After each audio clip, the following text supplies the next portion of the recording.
Voilà. Donc, nous sommes heureux, comme je disais tantôt. Et pour ce jour, nous allons recevoir le professeur Tapé Koubera. Il faut m'excuser si je décortique le nom, mais c'est professeur Tapé Goubera, voilà, qui est mathématicien et auteur de l'origine africaine des mathématiques modernes, édition B et S 2025. Il est le président du mouvement de la Renaissance pour la Renaissance de l'Afrique, il faut le noter, et porte-parole de la plateforme des organisations ivoiriennes de Benelux. Il est professeur à Liège, c'est en Belgique, il enseigne là-bas. Et aujourd'hui, on va s'intéresser à une thématique qui va pour tout le monde. Déjà, on est préparé depuis pratiquement 4 mois que nous préparons cela. L'origine africaine des mathématiques modernes. Donc, c'est le thème de notre conférence mensuelle. Et le professeur Tapé Groubera sera là pour nous donner davantage d'explications et tout ce qu'on pourra avoir. C'est lui le conférencier, le maître conférencier, enfin du moins, c'est lui qui va se charger de nous dire, de nous donner pourquoi, l'origine, etc. Et puis nous autres, en tant que participants, nous allons poser des questions bien après qu'il est terminé. Avant cela, je voudrais remercier déjà notre présidente, Cheryl. Bonsoir. Et je lui donne la parole avant que le vice-président aussi ne prenne la parole. Bonsoir, Cheryl. Bonsoir à tous, bonsoir chers consoeurs. Bonjour, je suis évidemment ravie de notre rencontre de cet après-midi. Je souhaite à tous la bienvenue à cette conférence qui est donc organisée, comme vous le savez, par le Forum des journalistes africains. Elle porte sur les origines africaines des mathématiques modernes. Le Forum des journalistes africains est une plateforme d'échange et de promotion de l'identité africaine, de la culture africaine. Et donc, pour arriver à notre mission, nous donnons la parole à nos experts. Tapé Gloubira est donc enseignant, comme vient de le rappeler Mireille, enseignant de mathématiques à Liège, en province de Liège. Il est donc impératif pour suivre cette conférence de prêter attention, de fermer nos micros et de rester attentif pour pouvoir comprendre son propos et ensuite poser nos questions. Voilà, je ne vais pas m'attarder plus longtemps. Le thème est très passionnant. Je vais juste vous dire donc merci à tous d'être venus. Un grand merci au professeur Tapo Globira. C'est un honneur évidemment de le recevoir aujourd'hui. Et donc, bonne conférence à tous. Merci. Merci, présidente. On va donner la parole à notre vice-président, Oui, bonjour. Jean-Louis. Oui, bonjour, bonjour. Ben, écoutez, moi ici, c'est bonjour là. Il est encore 6h53 du matin.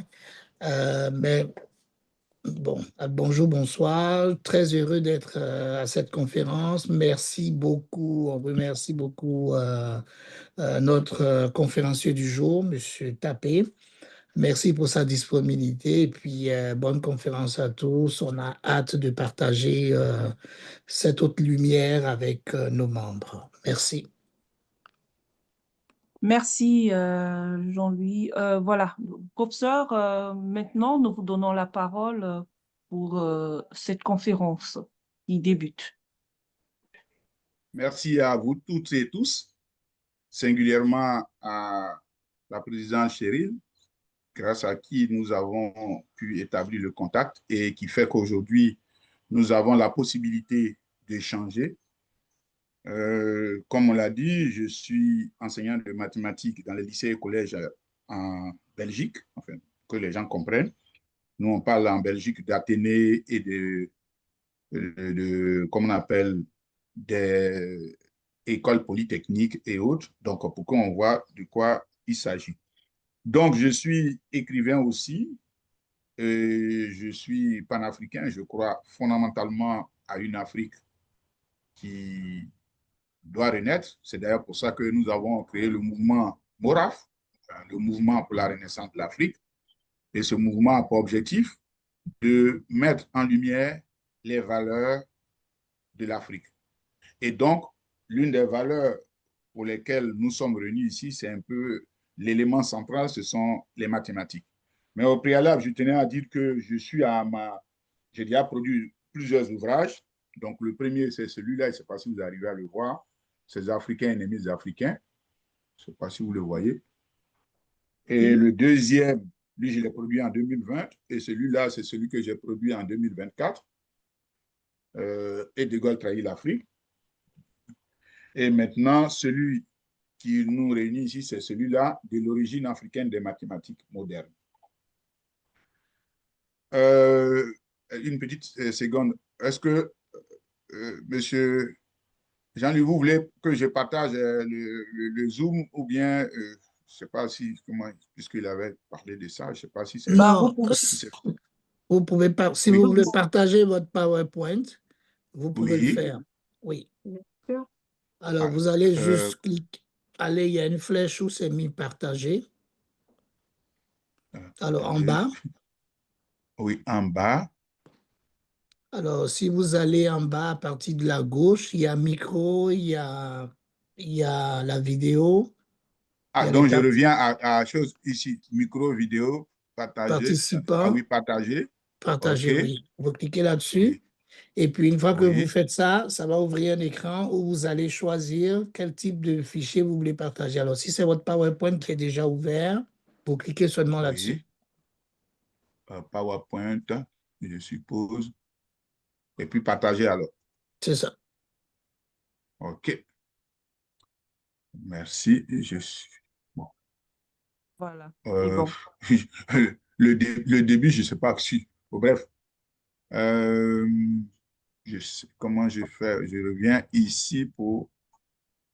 Mais c'est déjà bon, là. Ça se voit, non? C'est celui-là, ça va? Vous avez donc la première partie, c'est ça? Oui, Ouais, Afrique, berceau des mathématiques, les preuves. Donc... Mais ça, c'est la page 19, ça. Je ne sais pas si au début... je ne sais pas si vous voulez remonter, mais si vous voulez commencer par... Oui, je vais remonter, c'est ça en fait, parce que là, c'est... Alors, vous remontez, sur votre gauche de votre écran, vous allez voir les diapositives alignées. Alors, est-ce que vous les voyez? Non, pas là. Non. Oui. Alors, si vous voyez comme nous, on est en train de voir, alors ce que moi, je vous suggère, c'est d'aller complètement à droite. Ici, je ne sais pas si vous voyez oui, je vois, oui, où c'est marqué 19. Vous mettez Oui. page 1, vous effacez 19, vous mettez le chiffre 1 et puis vous faites entrer. Alors, ça va vous emmener sur votre première page. Alors, vous descendez la flèche. Votre flèche est encore là-haut. Ah, Alors, OK, je vois maintenant. Voilà. OK, c'est bon? Exact, c'est ça. Ah, C'est bon. Ça va, OK. Bon, désolé de voir, puisque je suis en séminaire ici, donc voilà. Et donc, voilà un peu le titre.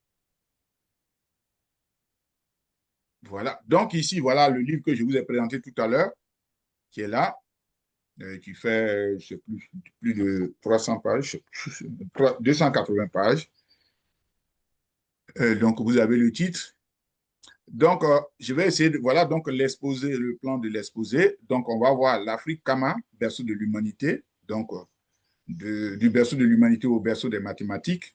Et on va voir les preuves incontestables que l'Afrique est le berceau de l'humanité, des premières civilisations, premières grandes civilisations. Afrique aussi berceau des sciences, Afrique berceau des mathématiques, les preuves. Et ensuite, nous aurons passé au deuxième point qui sera celui relatif aux Grecs, notamment Pythagore, Thalès et autres, qui, au vu de mes recherches, je démontre qu'ils n'ont rien démontré, ils n'ont rien trouvé. Et après, vous avez donc la pratique quotidienne des mathématiques en Afrique, parce que souvent, on pratique les mathématiques sans se rendre compte. Vous allez le constater. Oui? Salut, ça va? Pardon?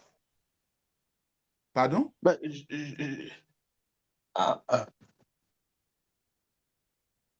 OK. Donc... Je crois qu'il peut juste se saluer. Hein? Bien.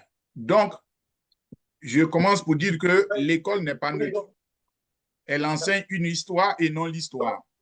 Et les mathématiques ne sont pas épargnées. En effet, à l'instar des autres sciences, les mathématiques sont enseignées dans une vision de la lutte des races et de la lutte des continents. Ça, il faut qu'on le mentionne effectivement. Vous allez le voir, il y a des petites démonstrations qu'on fera tout à l'heure.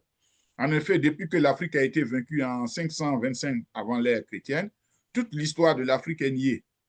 Ainsi, l'Afrique, pourtant berceau de l'humanité, fut classée comme le continent des ténèbres par l'histoire enseignée et les Africains comme les derniers de la hiérarchie des peuples. C'est ça qui va produire ce qu'on appelle aujourd'hui le racisme. Donc, il y a ce qu'on appelle la racialisation. Même jusqu'à aujourd'hui, ça continue et c'est ce qui fait que des gens, soit ils vous prennent en émotion, par pitié, bon, vous êtes là, on vous tolère, et il y a d'autres qui expriment de manière véhémente leur désaccord de votre présence. C'est pourquoi ma modeste contribution, à travers l'écriture de ce livre, a pour but de participer au combat contre l'idéologie véhiculée à travers l'institution qu'est l'école. Donc, je vous propose le sommaire. Donc, voilà. Je ne sais pas si la vidéo, donc, si elle peut marcher, si elle marche, ce serait vraiment l'idéal. Je vais essayer de la... Bon, ici, vous avez Madame Evelyne Ayer, qui a écrit L'Odyssée des gènes. Si la possibilité nous était donnée, c'était de l'écouter et on allait comprendre un peu ce que cette bonne dame qui fait des recherches dit. La vidéo n'est pas active, elle apparaît juste comme une image, donc vous ne pouvez pas la Ah, passer. ok, donc attendez, je vais alors changer, si vous voulez bien, je vais alors changer, je vais aller retourner. Ici, je pense que c'est un PDF que j'ai envoyé, je vais enlever, désolé, hein. Je pensais que c'était le PDF, donc je vais enlever le PDF et puis je vais plutôt mettre, aidez-moi à me retrouver. Vous avez dit que je reviens sur le Zoom, et puis je devais, attends, ce que Alors, j'ai fait tout à l'heure. pour revenir sur le Zoom, il faut arrêter le partage. OK. Je suppose que c'est celui-là. Non. Ça, c'est celui, OK. Je vais d'abord enlever ça. Le partage d'écran arrêté. OK, merci. Désolé, puisque je ne suis pas un technicien. Je vais donc retourner à mes documents. Et puis...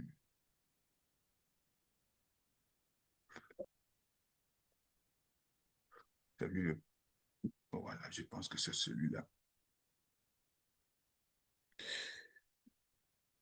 OK.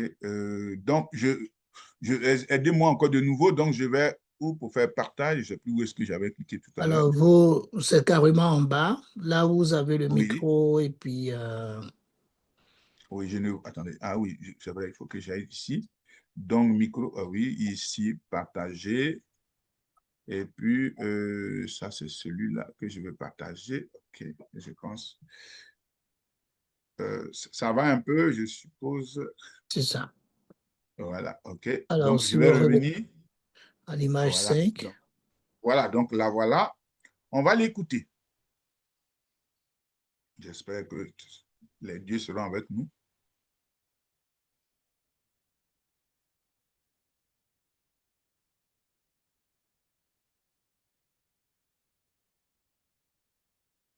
Vous pouvez augmenter le son de la vidéo.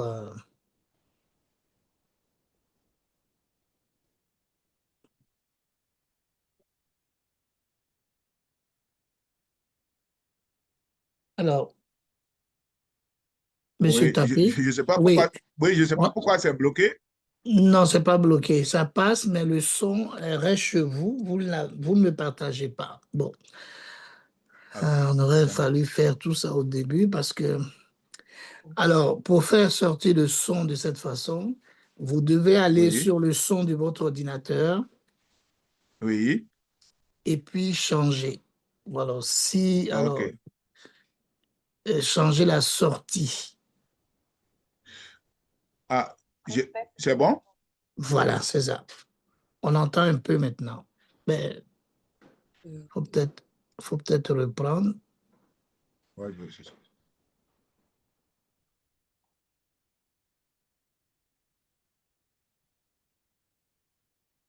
C'est bon? Non, on n'entend pas toujours.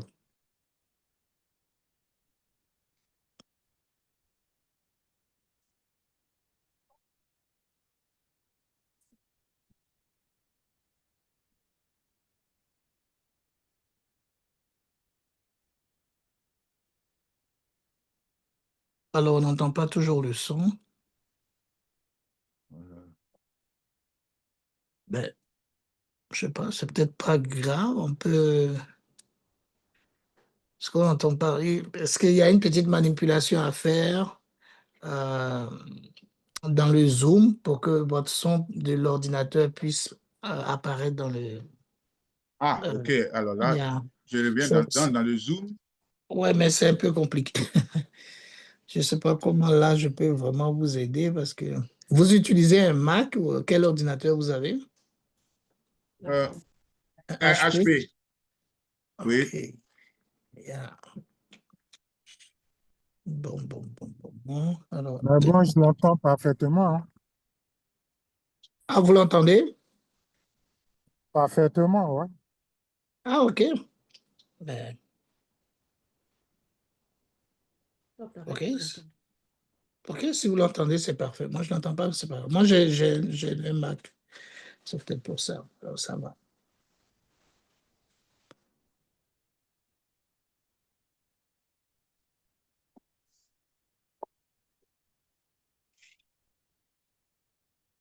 Et là, on ne l'entend plus, là. Ouais, Vous n'entendez moi plus? aussi, je n'entends pas. Moi aussi, je n'entends pas, hein, je n'entends rien. Ouais. Désolé, je suis. Attendez, c'était. Oh, c'était audio.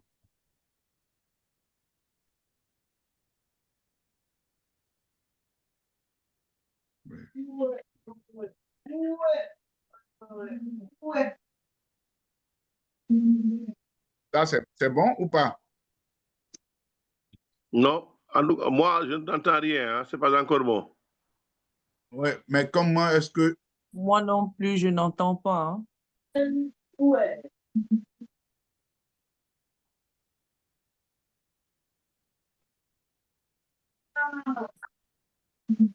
Je n'entends pas non plus, hein.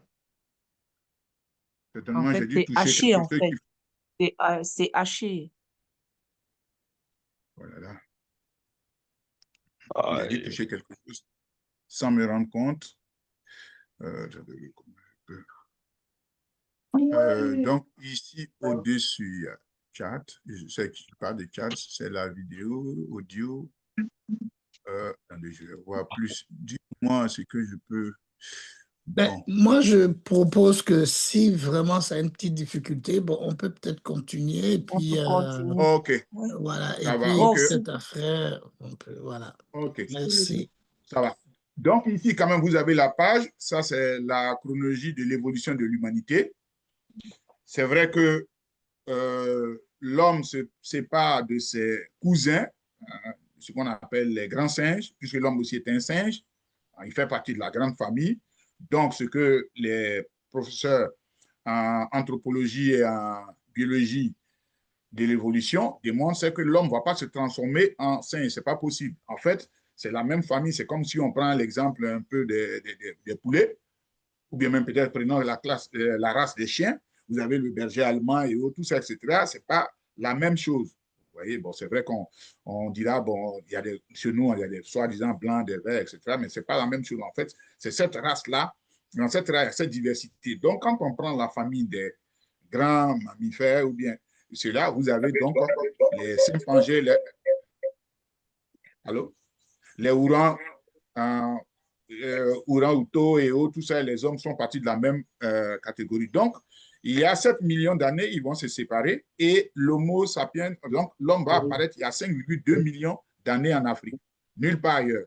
Et on le trouve dans différents coins, donc ce n'est pas ça l'objet. Et entre 2,2 millions à 1,1 million d'années, il y a la première sortie. Donc, ce qui veut dire qu'on a pris près, vous imaginez, entre 2 millions et 1 million, cela va avoir la première sortie. Entre 5 millions et 2 millions, nous avons près de 3 millions où l'humain a vécu spécialement sur le continent africain. Vous voyez, on ne peut pas dire pendant cette... Pardon? On ne peut pas dire pendant cette période qu'on est resté à ne rien faire.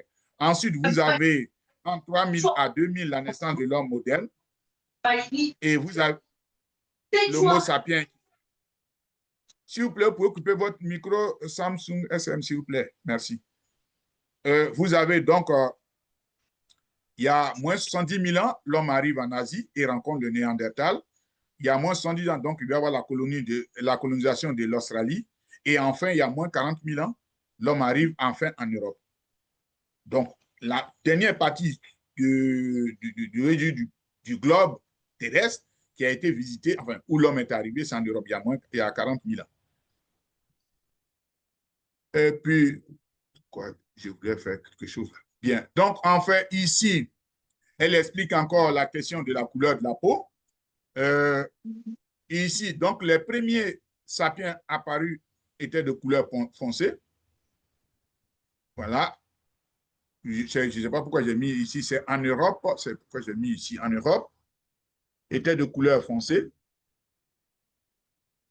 Vous allez le voir. Donc, ici, c'est un phénomène tout à fait normal. Vous allez le voir à travers, si vous suivez, je vais vous montrer des bouquins qui pourront certainement vous intéresser, si vous voulez. Vous avez ici, vous pouvez chercher cette vidéo sur le net. Je ne sais pas si on pourra l'écouter un tout petit peu parce qu'elle va expliquer un peu l'avènement de l'homme. Voilà, bizarre. Je vais voir encore si ça fait 2 minutes.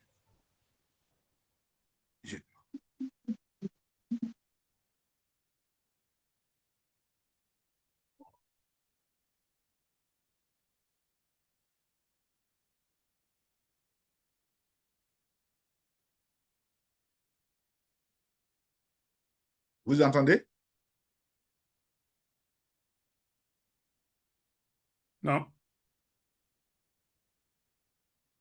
Bon. Oui, on t'attend. Hein. Vous entendez? Moi, je n'entends pas la vidéo.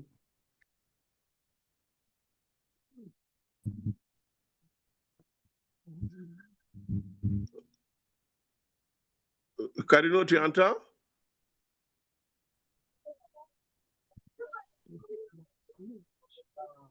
Non, j'entends pas la vidéo, moi.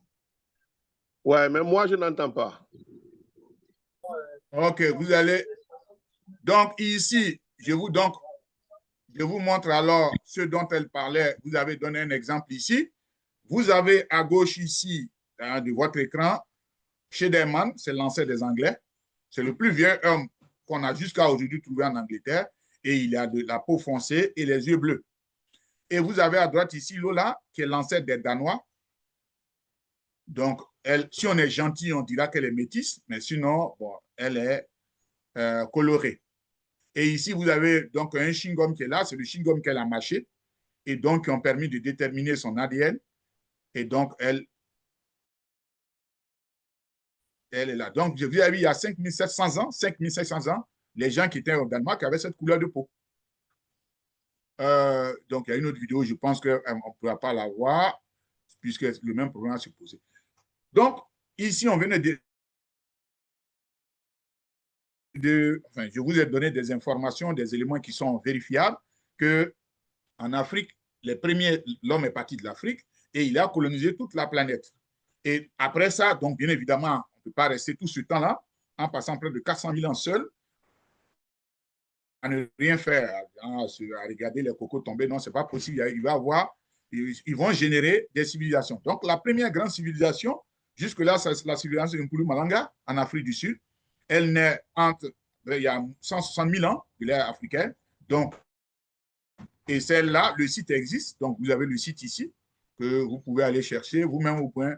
Mais Nkulu Malanga, aujourd'hui, bon, il n'y a que cet élément-là qui est resté. La première attestation de la liaison de l'homme avec ce qu'on appelle le dieu soleil, parce qu'il y a un seul soleil pour l'homme, surtout quand nous sommes sur la Terre, c'est l'étoile la plus proche. Et donc, c'est là qu'on a commencé à adorer entre griffes. Hein. Je n'ai pas envie de toucher les susceptibilités des gens, mais à parler du Dieu, parce que vous savez, sans le soleil, il n'y a pas de vie. Donc, et donc, c'est Nkulu Malanga. Après Mpumalanga, la deuxième civilisation, c'est celle du Shango, dont je parlerai tout à l'heure, et elle est très, très intéressante, donc qui va comprendre ce qu'on appelle aujourd'hui la République démocratique du Congo et une partie, le Rwanda, hein, le Burundi, la Centrafrique ou le Centrafrique. Donc, cette partie-là va être une très grande civilisation. Et puis, la troisième civilisation, c'est celle de la Nubie, qui englobe ce qu'on appelle aujourd'hui, c'est une partie des séries, l'Éthiopie, l'Érythrée, le Soudan actuel, les deux Soudans. Donc, va naître. Et puis, enfin, va naître la dernière civilisation qu'on appelle la civilisation kémite. Donc, la civilisation kémite, ou bien de Kama, ou bien de Kamita, ça dépend, puisque c'est le nom eux-mêmes se sont donnés. C'est la première, c'est cela. Si quelqu'un te dit qu'il est kémite, ne voyez pas ça sous forme péjorative, mais voyez ça sur le fait que c'est le seul nom aujourd'hui que nous avons de ce que nous appelons l'Afrique, parce que le mot Afrique vient de Ifriqiya, hein, ça a été donné par les Arabes. Hein, comme la plupart de nos villes, hein, nos pays portent des noms qui sont donnés par les autres. Mais le seul nom qui aujourd'hui est authentique et qu'on a trouvé à travers les écrits de nos ancêtres, notamment de la vallée du Nil, c'est Kama, Kamita. Et une petite question. Donc, ici, on va parler donc ici, comment on appelle, de la civilisation de Nubie. Et de Nubie, donc, on va arriver après à celle de l'Égypte. Je rappelle pour ceux qui ne le sauraient pas, si le temps nous était donné, mais je l'ai déjà dit ici, vous avez plus de pyramides au Soudan qu'en Égypte. Vous avez 255 pyramides au Soudan et 137 en Égypte. C'est plus grand. D'ailleurs, lorsque le procès Cheikh Anta Diop en 1974, lors du colloque du Caire, a démontré, puisqu'on a voulu faire croire que c'était le fait des Sémites, c'est-à-dire les Arabes et les Juifs, parce que souvent, on se trompe, les Sémites, les Arabes sont compris. Les Arabes sont, on ne peut pas dire donc qu'un Arabe il est antisémite, ça veut dire qu'il va contre lui-même. C'est comme dire à un nègre, il est comment on appelle, négrophone, bon, il y a quelque chose qui ne va pas. Et ici, donc, la quatrième civilisation qui est là et il y a eu beaucoup de démonstrations, donc elle prend naissance, il y a d'autres éléments qui vont venir là-dessus. Quelques découvertes scientifiques non exhaustives des Africains. Donc, nous avons, vous savez, s'il n'y avait pas de feu, il n'y aurait pas de personnes qui allaient vivre ici, en Europe, pour prendre le cas, ou bien en Occident, par exemple, il n'y avait pas de. Donc, nos parents vont créer le feu, peut-être de manière accidentelle par la suite, mais ils vont créer le feu. Et après, donc, bien évidemment, quand on a le feu et qu'on prend quelque chose au hasard, on le met, ça brûle, on se rend compte qu'en fait, on peut faire de la cuisson. Donc, la cuisine va naître en Afrique. Vous avez donc l'art rupestre, les châteaux forts, l'écriture, le harpon, la boussole, le calendrier, la médecine, etc. Oui, la médecine est née en Afrique. Et là, il y a des choses qui sont démontrées. Donc, quand quelqu'un dit « je prête », comment on appelle le serment d'Hippocrate, c'est un mensonge. Donc, puisque vous avez un document, un papyrus, qu'on appelle le papyrus de Hébert, qu'on peut voir, sur lequel le fameux serment dit d'Hippocrate, il a simplement enlevé le nom de Imhotep, et puis ils ont mis, comment on appelle, le nom du grec. Vous avez la première prothèse dans l'histoire de l'humanité. Elle a été faite dans l'Égypte antique. Voilà, la première. Donc.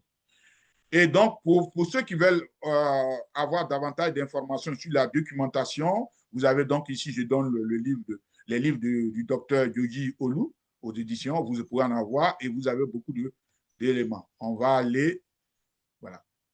Ici, pour ceux qui sont là, vous allez voir aussi l'avènement du fait que la science est utilisée dans nos langues. Par exemple, je prends un exemple. Si je reviens en arrière et si je pose la question à certains d'entre vous, je vous accorde une seconde. Comment est-ce que dit le mois et la lune dans votre langue? Vous allez voir que c'est le même mot. La plupart de ceux qui parlent les langues africaines, le mois et la lune disent la même chose. Donc, c'est une manière d'établir le calendrier. Donc, quand on dit que les Africains n'ont pas de calendrier, on raconte des histoires. Vous avez par exemple un peuple chez nous en Côte d'Ivoire qu'on appelle Adjukou. Le mot lune et mois disent la même chose. Vous avez les Afars ici, ça c'est des gens de Djibouti. Ils disent Alsa pour le même mot. Moi-même, ma langue maternelle, le BT, on dit Napé. Les Ewondo qu'on trouve au Cameroun, au Gabon, ils disent Ongoan. Vous avez les Ewe qu'on trouve au Togo, au Ghana, ils disent Wetri. Vous avez les Sango qu'on trouve en Centrafrique, ils disent Zé. Vous avez le Kuluba qu'on trouve en République démocratique du Congo, ils disent Ngondo. Ça a eu le même mot. Donc, ce qui fait que quand la Lune fait son cycle, on sait que le mois est fait. Vous voyez, le génie de nos ancêtres, c'est pas, ils sont tellement intelligents que vous avez cela. Donc, nous allons voir les artefacts les plus anciens en mathématiques. Je vous ai parlé tout à l'heure de Mpulu Malanga. Donc, vous avez ici, celui que vous voyez ici, ça, c'est la pierre de Bloomblocks qui a été trouvée en Afrique du Sud. Elle date de 77 000 ans avant l'ère chrétienne. Ici, vous avez donc la première fois que l'homme, pour le moment, je dis bien pour le moment, peut-être qu'on peut trouver plus, la première fois que l'homme a dessiné un triangle, c'est ici. C'est ici, dans cette région en Afrique du Sud. Vous voyez ce qu'ils ont fait. Et encore, ce qui est intéressant dans cette histoire, c'est le fait de voir que ils ont fait le pavage. Le pavage, c'est recouvrir une surface à partir de ce que je peux appeler des figures géométriques que vous connaissez. L'élément le plus facile, c'est si vous regardez le carreau en bas de votre maison, c'est-à-dire dans la chose, la plupart du temps, on utilise les carrés, si vous remarquez bien, pour paver. C'est-à-dire au salon, vous avez, quand vous regardez le sol, c'est des carrés. C'est-à-dire pour mettre tout correctement. Pour mettre tout correctement, il faut utiliser les carrés. Maintenant, des fois, on peut utiliser des rectangles, etc. Mais généralement, il y a un bout où on est obligé de s'arranger pour que ça marche. Mais c'est le carré. Pourquoi le carré? C'est parce que c'est un polygone régulier. C'est-à-dire que ces quatre côtés sont de même longueur. Ici, les gens, nos parents ont utilisé le triangle équilatéral. C'est un triangle qui a trois côtés de même longueur. Parce que déjà, il y a un autre encore, ce qu'on appelle l'hexagone. C'est-à-dire six côtés réguliers. Quand vous prenez les abeilles pour construire leur ruche, elles utilisent l'hexagone. Donc, vous voyez que si les abeilles, qu'on supposait peut-être un peu moins intelligents que les hommes, puissent utiliser un hexagone, l'homme peut utiliser alors l'hexagone. Mais celui qui était un peu le plus difficile à utiliser, c'était celui-là. Et donc, voilà ce qu'ils ont fait ici. Vous avez ensuite l'os de l'Ebombo, qu'on trouve dans la région au Swaziland. Vous voyez bien qu'on est encore toujours dans cette grande civilisation de Mpulu Malanga. Et nous avons eu les entailles, puisque c'est les premiers éléments, je vais dire, d'artefacts. Et vous avez ici 29 points qui déterminent, un 29 entailles qui déterminent le cycle lunaire. Vous voyez que les gens ne font rien au hasard. Et enfin, vous avez l'os d'Ishango. L'os d'Ishango qui est là, en fait, c'est deux petits os, mais il y a un qui est très intéressant. Il y a un qui fait 15 cm, l'autre qui fait 10 cm. Et ces os-là, depuis 1959, ne sont plus en Afrique. Ça a été soi-disant trouvé. Vous imaginez, j'arrive dans votre salon, vous avez laissé tomber 20 €. J'ai dit que j'ai découvert 20 €. Non, j'ai trouvé les 20 € chez vous. Donc, je n'ai pas découvert. Ça, c'est ce qu'on voulait dire. Mais ce qui est intéressant ensuite de là, vous avez donc ici les entailles. Donc, quand on les fait, on se rend compte qu'il y a ce qu'on appelle les nombres premiers. Vous avez, il y a 11, 13, 17, 19. Les nombres premiers, c'est quoi en fait? Le plus simplement possible. C'est la possibilité pour vous, quand vous avez des nombres entiers, des nombres, c'est-à-dire qu'il n'y a pas de virgule, que de bonbons, par exemple, ou bien de billes, que vous pouvez partager. Pour prendre un exemple, si vous avez une bille, il y a combien de possibilités de partager la bille? Il n'y a qu'une seule fois. Vous pouvez donner à un seul enfant. Si vous avez deux billes, vous avez combien de possibilités de partager les billes? Soit vous donnez les deux billes à un enfant, première possibilité, ou bien vous donnez une bille à chaque enfant, ça fait deux possibilités, il n'y a plus d'autres. Donc, deux est premier. On prend trois. Si vous avez trois billes, vous avez la possibilité de donner la bille à un seul enfant, les trois billes, ou bien vous avez la possibilité de donner une bille à trois enfants. Deuxième possibilité, il n'y a plus d'autres. Trois aussi est premier. Si vous prenez quatre, si vous avez quatre billes, vous avez la possibilité de donner les quatre billes à un seul enfant. Première possibilité. Vous avez la possibilité de donner deux billes à deux enfants. Deuxième possibilité, vous avez la possibilité de donner une bille à chaque enfant. Trois possibilités. Donc, quatre n'est pas premier. Donc, un nombre premier, c'est un nombre qui a exactement deux diviseurs. Mais nos parents, déjà longtemps, vous imaginez, il y a plus de 25 000 ans, ont utilisé les nombres premiers compris entre 10 et 20, qu'on retrouve là. Et vous avez donc les entailles qui sont faites quand on calcule, on trouve 60. Rappelez-vous, 60, c'est aujourd'hui ce qu'on appelle, c'est-à-dire le système sexagésimal. On compte normalement, mais quand il s'agit des montres, si je vous dis qu'on a commencé l'émission à 13h85, vous avez dit non, de quoi on parle? Parce que nous sommes dans ce qu'on appelle le système sexagésimal, système à base 60. Je ne vais pas trop m'attarder. Donc, ici, vous avez des éléments qui en parlent, puisque ici, et vous avez ici un des papyrus, le papyrus de Yamesu. Quand vous regardez sur Internet, on vous parlait de papyrus de Hames, c'est-à-dire le nom a été hellénisé. Voilà. Mais sinon, le monsieur lui-même s'appelle Yamesu. Ce papyrus, où vous le voyez comme ça, il y a 87 problèmes écrits dessus et qui sont résolus. Il date de 1650 avant l'ère chrétienne. Et lui-même, il a pris la peine de dire qu'il n'est pas l'auteur, mais lui n'a fait que recopier. Il est honnête. Donc, c'est James. Et vous le trouvez au British Museum. Si vous allez en Angleterre, au British Museum, vous êtes là-bas. Excusez-moi. Et c'est dessus qu'on trouve pour la première fois la définition des mathématiques. Voilà. On dit que c'est un modèle d'estimation, méthode correcte, d'investigation pour appréhender dans la nature, pour connaître tout ce qui existe, chaque mystère, tous les secrets. Donc, c'est la première fois, en 1650, avant l'ère chrétienne, on voit la définition des mathématiques, qui n'a rien à voir avec ce qu'on voit ici, c'est fait de algèbre, de choses, etc. Non, c'est un élément de mystère, enfin, un modèle, c'est-à-dire qui va trancher de manière définitive, puisque nous sommes ici dans une méthode scientifique d'investigation pour connaître, pour appréhender dans la nature, pour connaître tout ce qui existe, chaque mystère, tous les secrets. Vous voyez que c'est quand même assez fort. Il faut que je déplace celui-là pour arriver ici. Donc, après ça, vous avez le mot mathématique qui vient des maths. Vous voyez le concept. Donc, ça, c'est le procès Obenga qu'il a fait. Donc, ici, c'est maths, c'est-à-dire, parce que la maths, c'est cette vision de l'harmonie de la nature, de l'équilibre de la nature. Donc, ici, on ne peut pas faire des investigations sur la nature sans parler de l'équilibre. Il ne faut pas déranger les choses. Si je prends quelque chose de la main gauche, je dois le déposer de la main droite pour qu'il y ait l'équilibre. Je vous parle comment on appelle, de la balance. Donc, voilà d'où il va venir. Maintenant, on vient aux fameux chiffres. Si vous voyez l'histoire aujourd'hui des chiffres, c'est comme ça c'est fait. C'est ce qui est résumé. J'ai résumé ici. Donc, vous avez vu les Brahmis, on dit que ce sont eux qui font ça. Après les Brahmis, il y a eu les Indiens, dont on dit que ce sont eux qui ont créé les chiffres. Je suppose que vous voyez ici 1, 2, 3, 4, 5 jusqu'à 10, je ne sais pas. Moi, je n'en fais 9. Je ne sais pas si j'en vois. Après, on va parler aux Sanskrit qui vont faire ça. Et puis, on va descendre à l'arabe oriental, c'est-à-dire que ce qu'on appelle aujourd'hui les Arabes, voilà leur écriture, dont on dit les chiffres viennent d'eux. Je ne sais pas si vous reconnaissez 2 dedans, si vous reconnaissez 3, si vous reconnaissez 4, etc. Les Arabes, dont on dit qu'ils ont les chiffres, voilà ce qu'ils écrivent aujourd'hui. Par contre, vous avez ce qu'on appelle les Arabes occidentaux du Guéber, c'est-à-dire nous sommes au nord de l'Afrique, et c'est là-bas qu'on a commencé à parler de ces chiffres-là. Vous voyez qu'on n'est pas loin de ce qu'on a. Vous voyez? Mais là, on est en Afrique, on n'est pas ailleurs. Ici, on est en Afrique, parce que le Guéber, c'est la zone occupée aujourd'hui par les Marocains, les Tunisiens aujourd'hui. Mais bon, et vous avez donc l'évolution des chiffres qui vont arriver là. Bon. Et en question de l'écriture, parce que souvent aussi on parle de l'écriture, je vais revenir sur les chiffres. On nous parle souvent des hiéroglyphes. Bon, je rappelle que le nom hiéroglyphe, c'est un nom hellénisé, c'est-à-dire c'est les Grecs qui vont utiliser ça. Sinon, nous-mêmes, nos parents, ils vont appeler ça les Nedu Makers, c'est-à-dire les paroles divines, les paroles de Dieu. Nedu Makers, les paroles de Dieu, avec un seul. On parle de Dieu. Donc, ce qu'on appelle les hiéroglyphes, eux, ce sont les paroles de Dieu. Je ne sais pas si vous voyez que ça fait référence à beaucoup de choses. Bien. Donc ici, voilà, donc les Nedu Makers, les paroles de Dieu. Et donc après, les Grecs vont appeler ça les hiéroglyphes. Donc, ça date d'au moins 5000 ans.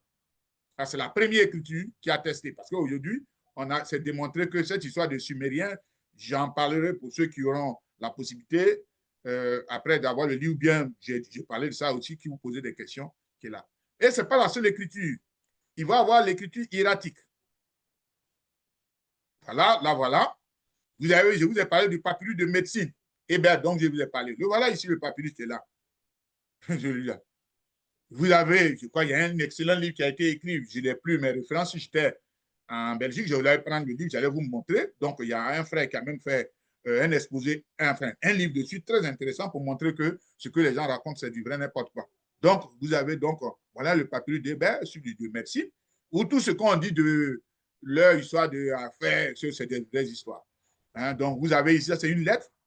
Vous voyez la date à laquelle elle date. Ensuite, vous avez la démotique, qui est la dernière écriture que nos parents ont faite avant qu'il y ait les attaques. Et maintenant, on va revenir à l'écriture décimale, enfin, ce qu'on appelle le système décimal égyptien. Je n'ai pas été chose, je vais faire quelque chose pour que, excusez-moi, je vais aller prendre quelque chose et puis on va voir si on peut l'utiliser. Vous allez voir, on va faire un élément comparatif. Je vais faire. Je ne sais pas si vous arrivez à voir ce que je... ça va, vous voyez les deux? Allô, vous voyez les deux? Oh, Oui. non. OK, ça va. OK. Maintenant, si vous remarquez, parce que ça, ce qui est là, c'est la première, puisque on parle de l'Égypte antique, vous remarquerez que les symboles que nos parents utilisaient apparaissent, par exemple, au niveau des Arabes, par exemple. Regardez. Ça, il y a des symboles là, ici. C'est parce que j'ai ça. J'ai un peu peur de gâteau. Voilà. OK. Bien. Donc, le 1, il n'y a rien à faire. On trouve ça sur les entailles. Mais quand vous prenez, je vais déplacer. OK. Donc, le problème, c'est le choix des symboles. Hein. Le symbole, on peut le prendre pour dire ce qu'on veut. Hein. Donc, vous avez donc des symboles qui apparaissent ici, qui sont là, etc. Mais cela est plus visible par la suite. Vous allez voir. Où est-ce que je suis? Ah oui, c'est là. Vous voyez ici. Donc, le professeur Nussery Kalal avait fait cette démonstration. Vous voyez ici, pour nos parents de la vallée du Nil, ça c'est 100. Ça c'est ici 200. Mais si vous regardez bien, c'est ce qu'on avait vu tout à l'heure avec l'écriture arabe. Donc, ils n'ont rien inventé, ils ne sont qu'allés. Voilà, vous les avez ici. Voilà, c'est bien fait ici. Voilà. Donc, ils sont allés prendre les documents, enfin, l'écriture de nos ancêtres, et puis ils ont désigné, ça c'est 1, ça c'est 2. Donc, ils n'ont pas envoyé quelque chose d'extraordinaire, puisqu'on trouve ces signes-là dans l'écriture de nos ancêtres de la vallée du Nil. Donc, tout ce qu'on raconte, ce n'est pas vrai. Et maintenant, je vais tomber sur le fameux, je vais un peu vite parce que je sais que certainement vous avez beaucoup de questions. Si vous avez des questions, vous pouvez les poser. Les fameux Pythagore et Thalès. Pythagore et Thalès, je reprends, n'ont jamais rien écrit. Je reprends, il n'existe aucun document de Thalès et de Pythagore. Ça n'existe pas. Si vous trouvez quelqu'un qui a ça, vous dites que je vous donne mon numéro et vous, quand vous me voyez, vous me laissez, vous dites que je suis un menteur. La preuve, vous allez voir ici.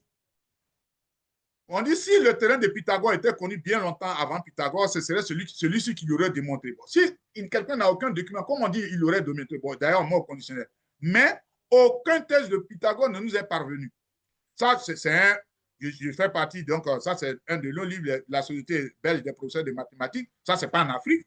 Donc, ce sont eux qui disent ça. C'est le Lausanne numéro 30 de 2015. C'est ce qu'ils nous disent.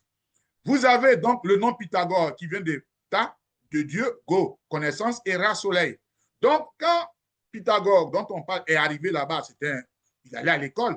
Et donc, comme il était assidu, hein, le professeur Nussery Kalala a parlé de ça, il était toujours présent parce que chez nous, si vous remarquez bien, quand les anciens veulent t'apprendre, ils veulent voir si tu es téméraire, si tu as envie.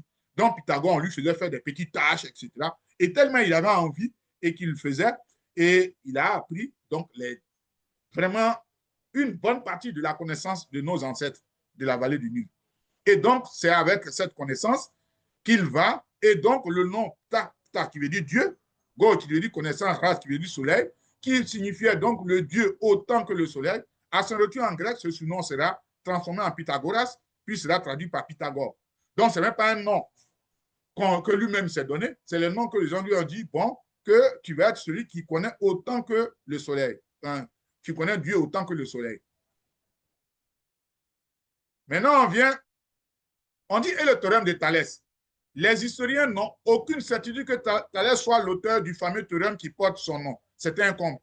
Ici, vous avez un livre qu'on utilise encore en mathématiques. Vous pouvez faire des captures d'écran hein, et puis aller chercher. Le livre s'appelle Espace Math. Donc, on l'utilise en troisième, c'est-à-dire l'équivalent de la quatrième en France, qu'on utilise maintenant. Et voilà ce qui est écrit à la page 87. Ici, vous avez Stella Baruch, qui est une professeure de maths assez intéressante, qui a écrit un grand bouquin qui dit « La situation posthume de Thalès, c'est un énoncé dont il n'est responsable en rien. La situation de l'énoncé dont il est supposé être l'auteur. » Je vais vous dire que dans mon livre, sans vous le vendre, hein, vous avez d'autres éléments il y a d'autres éléments. Thalès, il aurait rapporté d'Égypte et en Grèce les fondements de la géométrie. Vous voyez, tout ça. Maintenant vient et ce supposé miracle grec, qui ne fut jamais peut-être qu'un mirage. Voilà ce que dit Philippe Jocquet. Et il y a un autre qui dit, mais pendant longtemps, on a décrit l'histoire de la pensée grecque comme un passage du mythe à la raison. Ce récit n'est plus admis aujourd'hui. La thèse selon laquelle les cultures qui ont précédé la Grèce ne sont pas rationnelles n'est pas recevable. On dit des auteurs comme Thalès de Milet, Pythagore, Euclide, Apollinaire, etc., qui ont traversé. Mais ce qui est intéressant, on dit aucun texte, à supposer qu'il en ait existé, ne nous est parvenu sur les procédés qu'utilisaient les Grecs pour pratiquer l'arithmétique élémentaire qu'ils appelaient la logistique. Donc, on dit les Grecs pratiquaient la logistique, mais il n'existe aucun document pour montrer cela. Vous voyez, on ne peut pas continuer dans la falsification de l'histoire. Ce n'est pas possible. Maintenant, on enseigne ça, je crois, je ne sais plus, je ne sais pas en France qu'on enseigne, mais en Belgique, on enseigne ça en deuxième année, ce qu'on appelle la division euclidienne, c'est-à-dire vous faites ce qu'on appelle le calcul écrit. C'est-à-dire on ne doit pas avoir des nombres à virgule. Si un reste, je prends un exemple, je divise 7 par 3, donc le quotient, ce sera 2, le reste est 1. Voilà, je ne mets pas de 0 pour avoir virgule. Mais donc, et on dit que cette division, c'est la division d'Euclide. Et voilà un qui dit la division, celle qu'on qualifie d'Euclide et dont personne n'est fichu de nous dire pourquoi elle s'appelle ainsi. Ici, c'est un professeur de l'université qui le dit dans son livre qui est là, hein, La guerre des nombres. Donc, vous avez, je vais déplacer ça encore pour que je puisse lire, mais il va plus loin. Il dit, puisque nous ne savons rien ou presque de la vie d'Euclide, ce qui nous reste est son livre. On regarde son livre, c'est un papyrus qui est là. Il y a encore beaucoup de choses. L'original est connu par une traduction du grec en arabe puis en latin et la première impression remonte en 1482. Alors que lui, il était déjà né avant, je crois, au 2e, 3e siècle. Maintenant, les Grecs, vous avez déjà entendu cette expression envoyer quelque chose au calendrier grec, mais c'est dû au fait que les Grecs n'ont jamais eu de calendrier. Voilà. Donc ici, vous avez des grands universitaires qui démontrent. Donc, ce qui vous entendez l'expression envoyer quelque chose au calendrier grec qui montre que les choses ne vont jamais se passer, c'est par rapport à ça. Donc, voilà un peuple, on dit, qui a produit un miracle, mais qui n'est pas capable d'avoir un calendrier. Or, avant, je vous ai parlé de nos ancêtres, enfin, même aujourd'hui, à travers nos langues, comment nous produisons déjà le calendrier, en associant les mots, le mot mois et le mot lune. Les caractères mathématiques des langues africaines. On peut faire la petite expérience. Ici, je vais m'accorder 1 minute et je vais d'abord commencer par faire la petite démonstration. Ici. Si comme on parle en français, et ça, vous pouvez faire la remarque, vous allez voir que ça va être très intéressant. Si vous avez un petit-fils, une petite fille, etc., soit votre fille ou celle de votre ami ou vos parents, etc., quand elle vient, elle est au CP2, je vois CP2 ou encore CP2, CP1, CP2, et que cet enfant vient à la maison, tata ou tanti, je sais compter, écoutez-la. Vous allez voir, elle va compter de 1 jusqu'à 10. Après 10, elle va dire 11. Après, on va commencer à marmouiller. Et puis, elle va respirer un peu. Et puis, elle dit 14, 15, 16, 17, 18. Pourquoi? Parce que l'enfant qui est né intelligent, je reprends, l'enfant est né intelligent. C'est d'ailleurs pour ça que vous verrez quand un enfant est né, il a le sens de ce qu'on appelle l'élément tactile. Quand il prend, il goûte, il essaie d'envoyer à sa bouche. Ce n'est pas pour rien, il sait ce qu'il fait. On va donc extomper son intelligence en apprenant à compter dans les langues généralement européennes. Si on prend le français, pour prendre le cas du français, vous vous rendez compte que quand l'enfant commence, donc, on peut apprendre de 1 jusqu'à 10. Mais à partir de 10, nous avons 11. Aucun enfant ne voit une logique entre 10 et 11.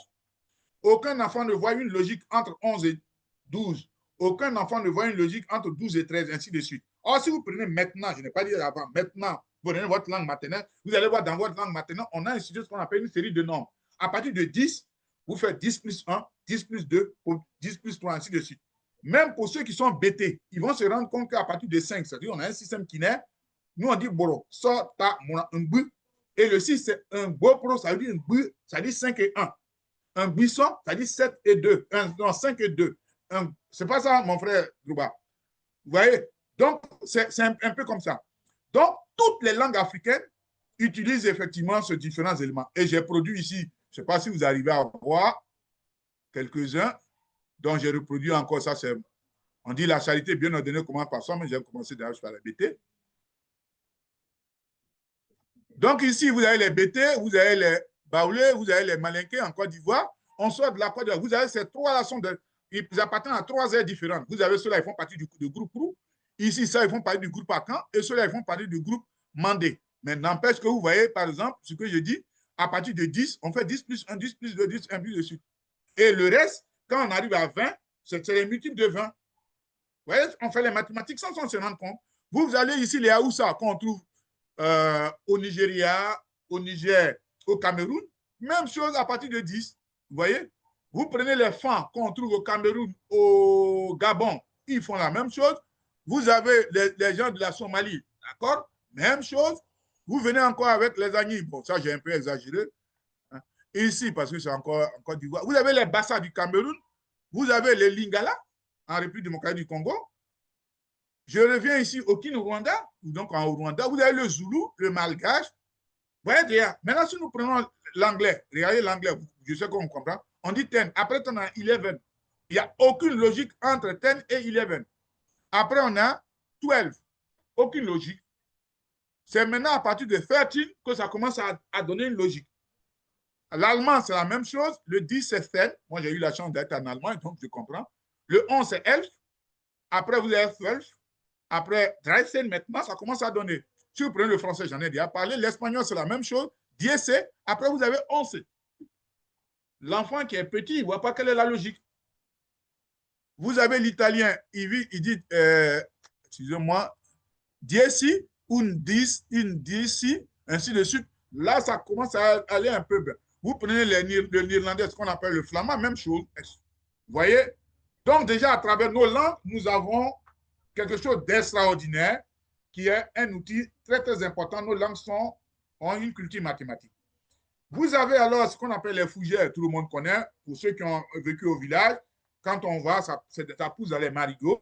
Mais cette plante-là, elle a un élément particulier qui va permettre à un monsieur qui s'appelle Bruno Mandelbrot, qui va créer un logisme qu'on va appeler fractal, c'est-à-dire le fait de découper les éléments en plusieurs éléments, c'est-à-dire en plusieurs parties. Je prends un exemple, j'ai ce stylo-là, je décide de le couper en 3 parties de même longueur. Donc, mais sans mais je le brise, je coupe ici, c'est ça.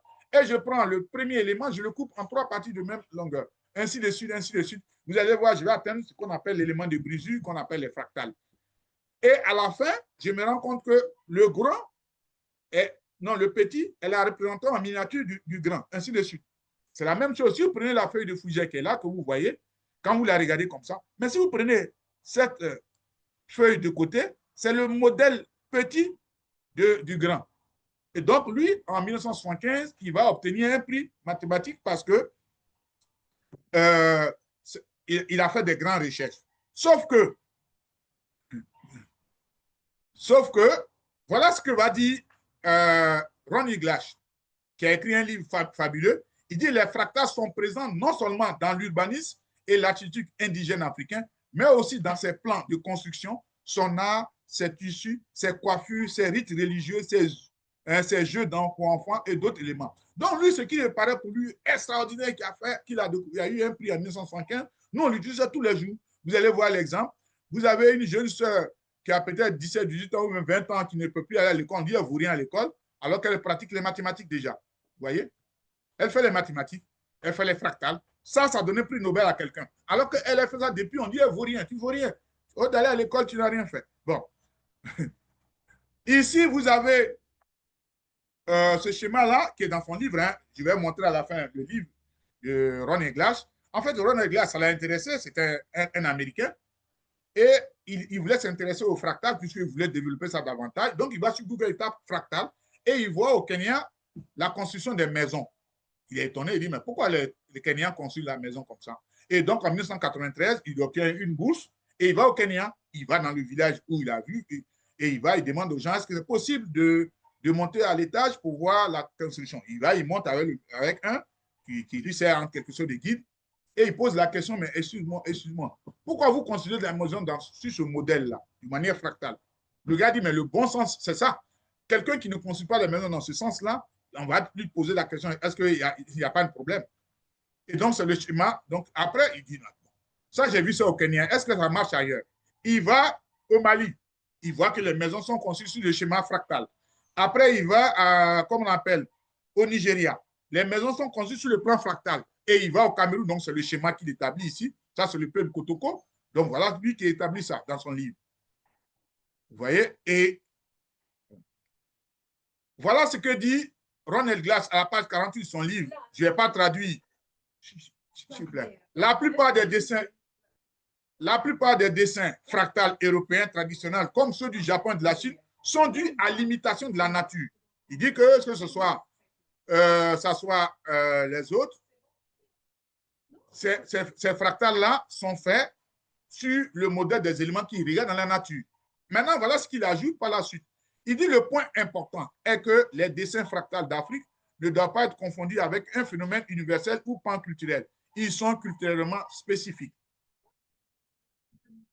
Après, on parle de la symétrie. Donc, je vais ici, vous avez donc ici, donc ça c'est le livre de maths ici. Donc, vous avez ce qu'on appelle les itemas et les schémas, s'il vous plaît, qui sont là, qui ont été faits donc au Lesotho. Vous avez donc, pour ceux qui s'intéressent un tout petit peu à mathématiques, vous avez la symétrie, hein, symétrie centrale, c'est-à-dire que, ou bien symétrie orthogonale, c'est-à-dire quand vous avez l'effet miroir, par exemple, vous regardez votre miroir, votre image est derrière.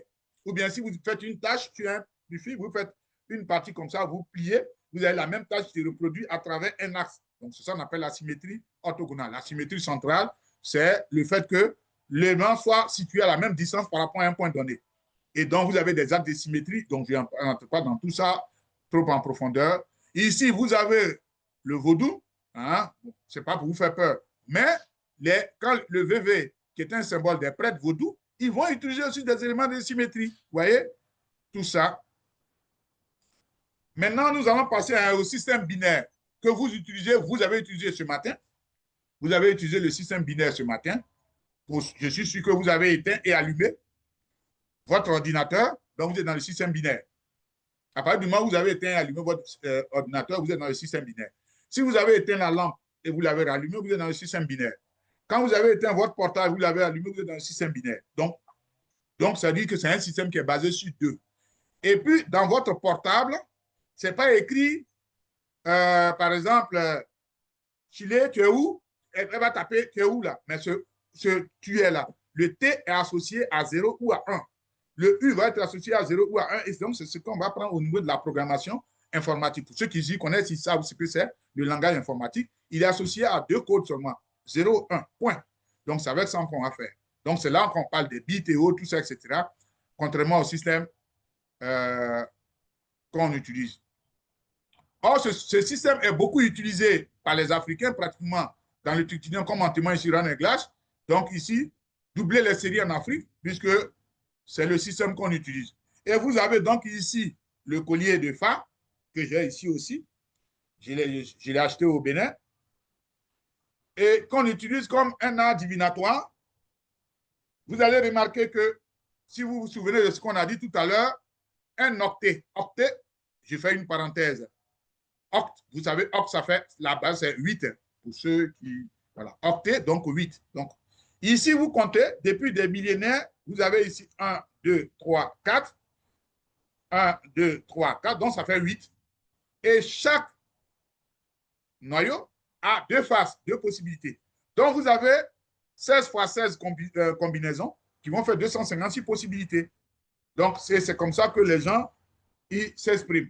Pour vous dire que nos parents ne sont pas des gens idiots, ils avaient compris un peu le système binaire, comment ça marchait.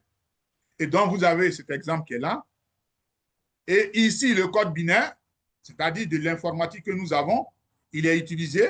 C'est à partir de ce que nous avons ici. Donc, c'était une émission qui a eu lieu, Salut, sur Canal+, à l'émission Salut les Terriens du 8 mars 2014, sur le plateau du journaliste Thierry Addison qui est décédé, et de M. Jacques Attali. Donc, voilà, Jacques Attali nous dit qu'un très grand nombre des villages africains sont structurés comme des fractales. Vous voyez, il ne fait que répéter ce qu'a dit Ronald Glass. Les Africains ont inventé l'ordinateur numérique bien avant qu'on le découvre. Et Thierry Addison dit, le code Banama qui date du 10e siècle en Mauritanie préfigure de l'ordinateur. Et il ajoute, ils ont inventé une façon de prévoir l'avenir, ce qui est exactement ce qu'on en appelle dans le code maintenant, le code binaire ou le code booléen en mathématiques modernes, qui a donné l'ordinateur numérique aujourd'hui. Parti de l'Afrique de l'Ouest au 10e siècle, grâce à des marchands arabe, ce code binaire a transité par Cordoue avant d'arriver en Hollande, et c'est alors que Leibniz et d'autres ont inventé le calcul numérique. Donc, je me suis servi de plusieurs ouvrages, mais j'en ai mis quelques-uns que vous voyez ici. Par exemple, tout à l'heure, vous avez vu Evelyne Ayer, qui est là. J'ai parlé aussi de Jean Chaline, qui, eux, ce sont des spécialistes de la, comment on appelle, de la biologie évolutive. Vous avez le grand Cheikh Anta Diop. Ce que je dis, je n'invente rien. Moi, je suis parti des lectures, hein, je n'invente rien, avec quelques petits éléments que j'ai ajoutés. Mais sinon, le grand Cheikh Anta Diop, il en parlait. Et donc, dans ce livre que très peu de personnes connaissent, on connaît tous Nation d'agriculture, mais pour ceux qui s'intéressent à la science, ce livre-là, il faut le lire, il est magnifique, c'était un joyau. Et vous avez le livre de Ronald Glass qui est là, qui a parlé des fractales, dont je vous ai parlé tout à l'heure. Donc, l'Afrique est non seulement le berceau de l'humanité, mais également des premières grandes civilisations des sciences et surtout des mathématiques, car les plus anciens artefacts se retrouvent sur le territoire africain, et c'est ce que je demande dans mon ouvrage de l'origine africaine. En effet, avec des éléments factuels, je démontre que les mathématiques, je ne vais pas venir, et donc ici, le code Banama, mais aussi toute la vision sauf, parce que nous sommes dans une vision idéologique qui est toute la vision sauf l'Afrique. Pour ceux qui en doutent, je vais vous faire une petite démonstration tout à l'heure. Hein, tout cela est sciemment occulté à travers les schémas de la lutte des races et des continents. L'heure est venue de mettre un frein à cette usurpation et falsification de l'Afrique, car l'histoire est le tribunal des peuples. Donc, merci de m'avoir écouté pendant quelques moments. Et voilà donc ce que je tenais à dire d'entrée. J'attends vos éventuelles questions ou bien des remises en cause. Moi, je suis ouvert à tout.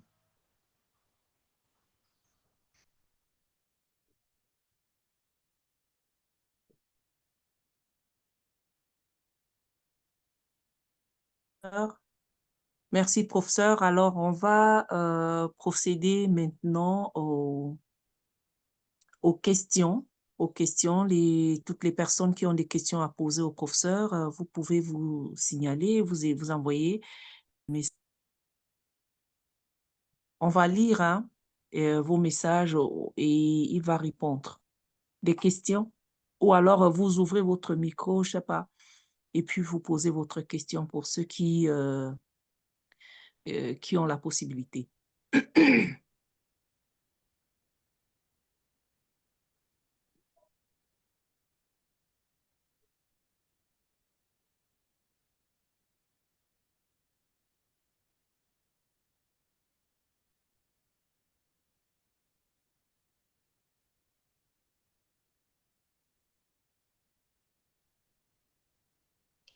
Vous me voyez, vous m'entendez? Oui, Oui, je vous vois, oui. voit. Oui, on vous Je voit. peux y aller comme question, verbalement? Allons-y, Alion, c'est toi. Vas-y. Voilà. Donc, professeur, jusque-là, vous faites beaucoup d'efforts pour nous édifier, pour sortir beaucoup de choses, rétablir la vérité. Je veux parler de la société civile, les enseignants, les chercheurs, les diplomates et tout. Mais qu'est-ce qu'il faut faire maintenant?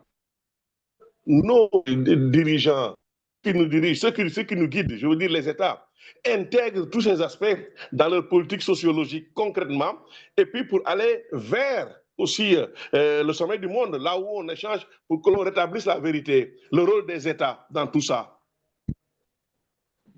Quel est le rôle des États? Bon, oui, écoutez, moi, je suis... Oui, allez-y alors. Allez-y, non, vas-y, je vous en prie, allez-y. Ok, je ne sais pas si j'ai bien compris. Allez-y, professeur. Voilà, je ne sais pas si j'ai bien compris la question. Qu'est-ce que les États peuvent faire? Moi, je ne sais pas ce que les États peuvent faire. Je vais vous faire Je vous donne des informations. J'ai écrit en Belgique à pratiquement une très, très grande majorité des ambassades parce que je ne peux pas aller dans un pays sans entrer comme ça. Je peux le faire. Je peux arriver. Imagine, M. Diop, je ne sais pas si vous êtes d'origine sénégalaise ou malienne. Imaginez que vous êtes d'origine sénégalaise, par exemple. Sénégalais. OK. Oui, donc, Sénégal, vous et moi, à partir de là, on se connaît, on va échanger. Vous pouvez m'inviter. J'arrive, on prend un bon chef, on mange, et puis je fais l'exposé. Mais ça sera un petit groupe. Vous voyez? Alors qu'il faut porter cela un peu plus loin. Donc, j'ai écrit aux ambassades d'abord des pays francophones, parce que je suis très limité en langue, des pays francophones. J'ai eu pendant les vacances, je l'ai écrit que je serais en vacances. J'allais aller en Côte d'Ivoire puisque j'avais perdu mon neveu. Et puis après ça, j'allais aller dans ces différents pays. Je suis allé, même je prends le cas de la Côte d'Ivoire, je suis allé à l'ambassade. Il a été très intéressant, comment on appelle, le chargé de mission. Il m'a dit, écoute, il y a un courrier au ministre de l'Éducation. J'ai écrit, j'ai pris un livre dédicacé, offert ça gratuitement. Arrivé en Côte d'Ivoire, je n'ai rien reçu. Je suis allé les trouver jusqu'au ministère. Ah, il n'y a rien, les secrétaires. J'étais obligé d'aller tirer. Heureusement, je suis parti sans mon ordinateur. J'avais un truc, je suis allé tirer le document, heureusement, sur mes mails. Je suis venu leur donner mes mains signées. Tout le temps, je suis resté là. Je leur ai donné ma carte de visite. Ils ne m'ont pas appelé. C'est quand je suis revenu que je vois maintenant, on dit d'aller rencontrer tel monsieur. La même chose se passe dans différents pays. J'ai écrit aux ambassades, j'ai réécrit, je repose. Parce que mon objectif, c'est de traduire ce livre en anglais. Il y a le mardi, ceux qui sont les plus intéressés, la plupart du temps, ce sont les pays anglophones. Par exemple, la première fois, j'ai été reçu par l'ambassadeur du Kenya. Bon, le problème, c'est que j'essaie de dire des petits mots du bricolage, ça ne passe pas. Il a envoyé une sœur kenyane qui essaie de traduire, mais comme elle, sur le plan mathématique, elle est un peu limitée, elle essaie de traduire. Et qu'est-ce qu'ils ont fait? Ils m'ont envoyé, il y a un professeur de mathématiques qui est venu me trouver en Belgique, enfin, à Liège où je réside, je ne suis pas à Bruxelles, qui est venu me trouver à Liège, il s'est déplacé. On a eu un échange. J'essaie de lui, il est même venu avec quelqu'un qui parle français, mais j'ai pris la peine de traduire aujourd'hui avec les systèmes de traduction, même ce n'est pas correct, mais les phrases que j'ai là, j'ai traduit et je lui ai donné un document. Il était tellement content, il est parti, il dit, va me faire le retour, j'attends. Donc, ça fait quoi? 2 semaines, je crois que c'est le 14 octobre. J'ai été reçu par le chargé le premier secrétaire de l'ambassade du Niger, du Nigeria, ça date avant les vacances. De la même manière où l'ambassadeur du Tchad et son premier secrétaire m'ont reçu. Je suis allé à l'ambassade du Cameroun où on m'a reçu, mais ça, c'était celle qui est chargée de la culture. Au Sénégal, c'est le premier secrétaire qui m'a reçu. Au Mali, c'est l'ambassadeur lui-même qui m'a reçu. J'ai été voir le gars de la CDA. Ouais, je fais ce que je peux selon mes moyens. Pour leur donner, je l'ai écrit. Donc, quand on finit ça, quand je rentre, à l'heure où je vous parle, je suis en Martinique, les gens ont payé mon billet d'avion pour venir parler de ça. Donc, quand je rentre, je vais encore leur écrire, les sonner. Je fais ça tous les jours pour leur dire, je vous en supplie, faisons tout pour qu'on puisse prendre ce qui nous appartient pour mettre ça en valeur. Je suis prêt à me mettre en genoux pour leur demander, pas forcément mon livre, mais ce que nous avons comme patrimoine, ce que nous avons comme des éléments que les gens prennent. Je vais vous donner un exemple très concret. En 2000, dans l'élément tournant des fêtes des sciences, c'est la Belgique qui hérite. La Belgique, au lieu de prendre son propre élément, quand on vous parle des Belges, on va vous parler de l'atonium. Mais voilà, donc vous avez ce bouquin, je ne sais pas si vous arrivez à le voir. Vous le voyez? Donc, donc, ils ont mis en avant l'ordre du Shango. Voilà. Ils ont mis ça donc, apparaît. Et voilà ce que. Voilà. Et vous voyez. Mettez ça apparaît. C'est pas grave. C'est pas grave. Continuez les explications. Votre droit, continuez. Allez-y. Continuez les explications. Allez-y, professeur. OK. Continuez donc, ici, vous avez donc. Voilà ce que. Donc, on a organisé un concours de nouvelles en 2000. Et voilà ce que dit le ministre-président. Il dit le concours de nouvelles scientifiques autour du Shango s'inscrit dans l'opération Ishango, la campagne de sensibilisation aux sciences et aux carrières scientifiques organisée en région Bruxelles-Capitale dans le cadre de la présidence belge de l'Union européenne. Vous voyez? Donc, ils prennent notre patrimoine, ce que nous avons, et ils utilisent. Je vous ai dit que le papyrus de Yamesu se trouve au British Museum. Donc, nous avons au moins, je dis bien au moins, pas moins de 500 000 objets et artefacts que les gens ont volés qui sont ici. Mais c'est à nous. OK. Voilà donc ce que je peux dire en ce qui concerne cela.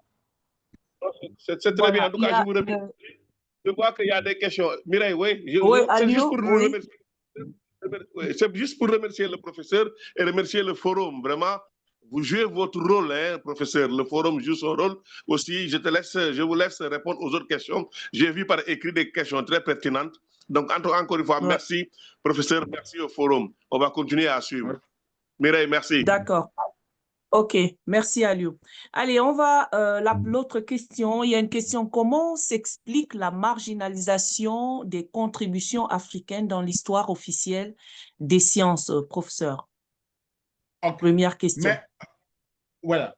En fait, on est parti sur, je veux dire, un postulat qui est que l'Afrique puisqu'on on a subi plusieurs crimes, ce qu'on appelle couramment l'esclavage, et pour pouvoir justifier ça, quand on dit c'est parce que les Africains se vendaient entre eux, ce que j'ai dit, c'est du mensonge, parce que les questions les plus simples qu'on pose, ils ne sont pas capables de répondre. Est-ce qu'ils peuvent nous montrer, indiquer un seul marché en Afrique où ça se faisait?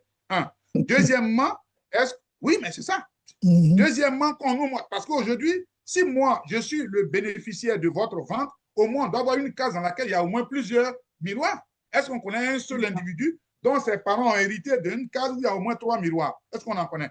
Parce qu'on dit que les échanges sont les miroirs. Au moins, on doit trouver quelqu'un qui a au moins 10 miroirs. On va dire, ah, mais toi, ton papa, ou bien ton grand-père ou ton arrière-grand-père a participé à l'esclavage. Ça n'existe pas.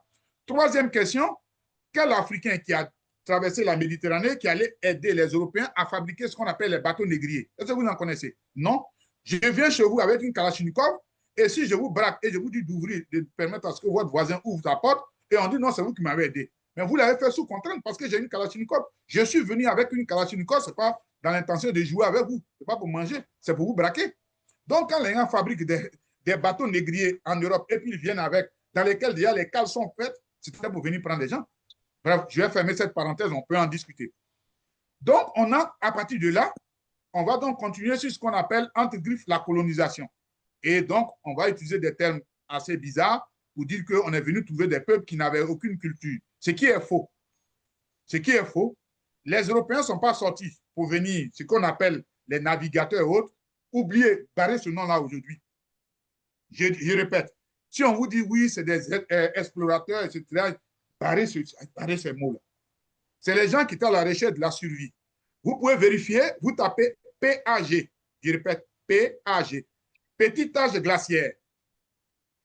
Le petit âge glaciaire a eu lieu en Europe entre 1350 et 1850. Je reprends. Entre 1350 et 1850. Ce sont des périodes au cours desquelles il y avait seulement, à un moment donné, il n'y avait pas d'été. Par exemple, l'année 1816, il n'y a pas eu d'été du tout. Si vous voyez l'histoire du Louis XIV, sous son règne, il y a eu plus de morts que pendant la Première Guerre mondiale. Pourquoi? Parce que les gens mouraient de ce que vous savez. Et, par exemple, si vous êtes en France, vous allez voir que la Seine était devenue une glace. Il n'y avait pas d'eau. Et il faisait tellement froid. Par exemple, vous allez en Belgique, le Rhin, en Allemagne, le Rhin est devenu la glace, ainsi de suite. Donc, les gens souffraient terriblement. Et vous savez, quand il fait froid, rien ne pousse. Donc, les gens étaient obligés de sortir. Ce n'est pas une question de recherche, c'est vraiment des histoires dormies debout.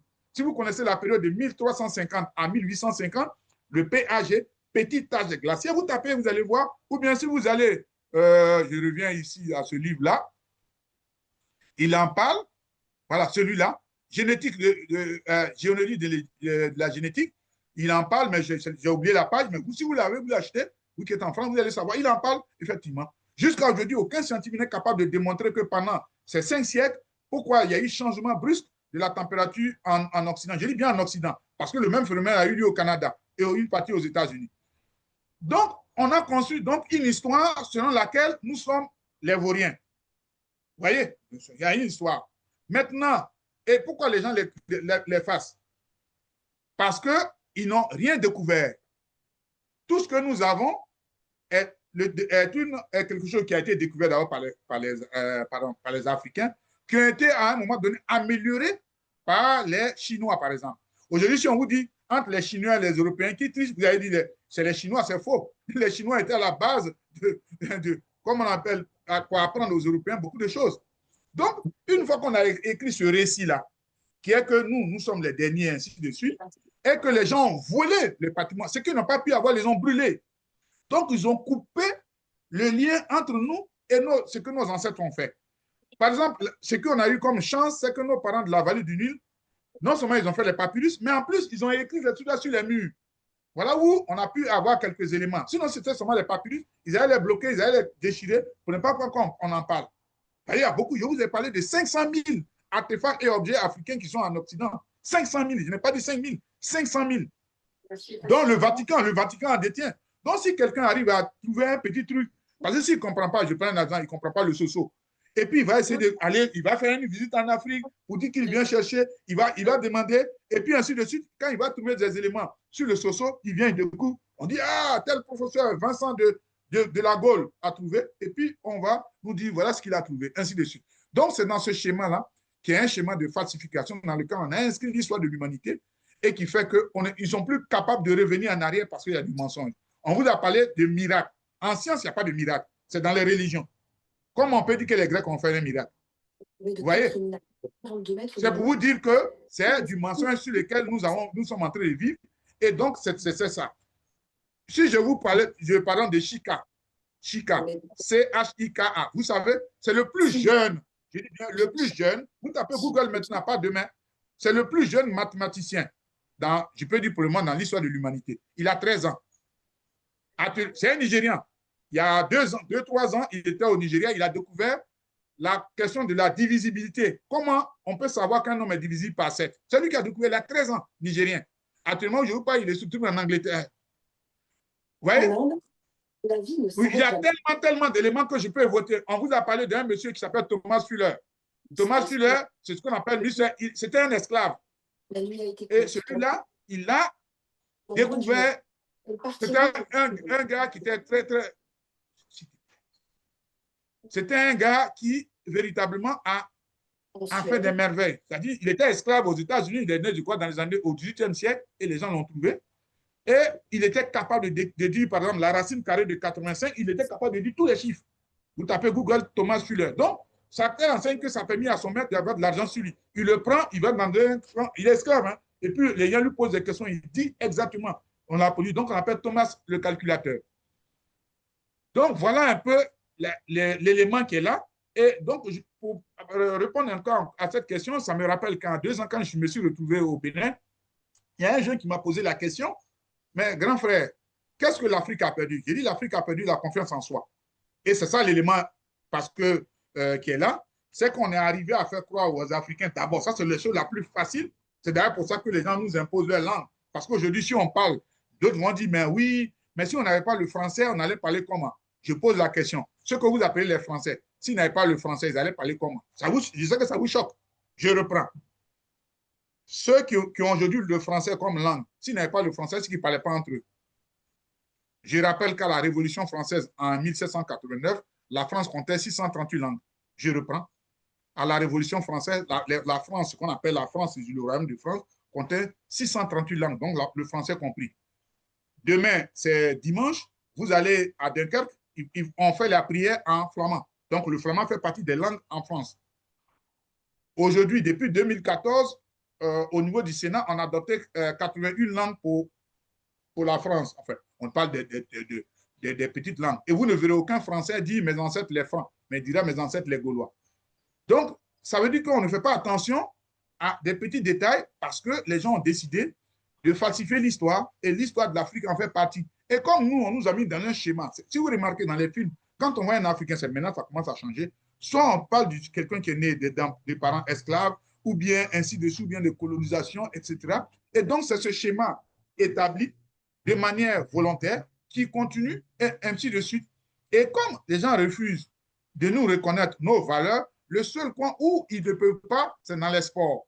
Et donc, on s'est dit, nous, on est physique, tout ce qu'on sait faire, c'est du sport. Et donc, en fait, là, on a connu ça de manière négative. Donc, c'est fait à dessein. Vous avez un monsieur comme Philippe Emeagwali, j'ai mis sa photo à la fin de mon ouvrage. Il est né au Nigeria. Il est né au Nigeria.